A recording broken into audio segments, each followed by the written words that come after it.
And today we get to see all the number 42s out there, and we never need an excuse. It's an open invitation, but it is a chance to visit with our good friend Bob Kendrick, president of the Negro Leagues Baseball Museum.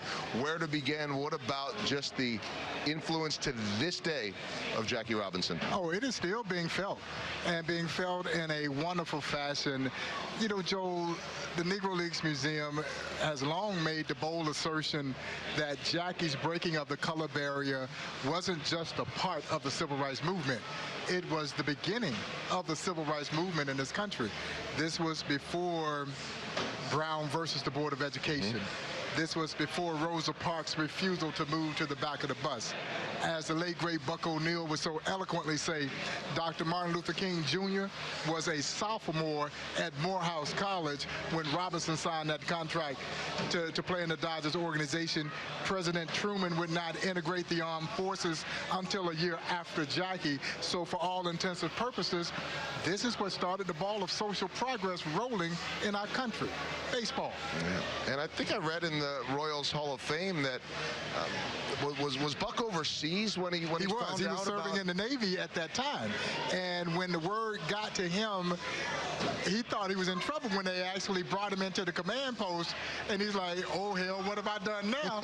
And they told him that Jackie had signed a contract to play organized baseball, and as he said, give me that horn, you know, it said, listen here, Jackie Robinson just signed an organized contract to play in the major leagues. As he said, they hooped, they hollered, they didn't get much sleep that night. It was a groundswell of joy, as you can well imagine, in the African-American community in particular. This was like the first man landing on the moon.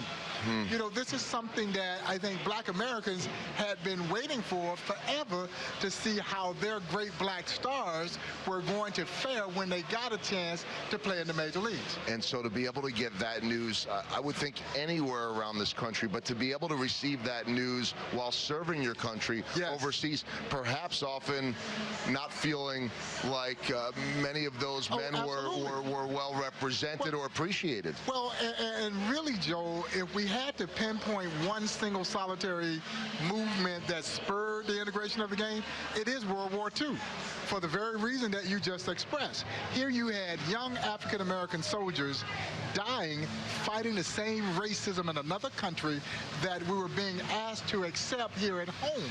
And so the sentiment was, if they could die fighting for their country, they ought to be able to play baseball in this country. So World War II plays a pivotal role in helping usher in integration in our sport.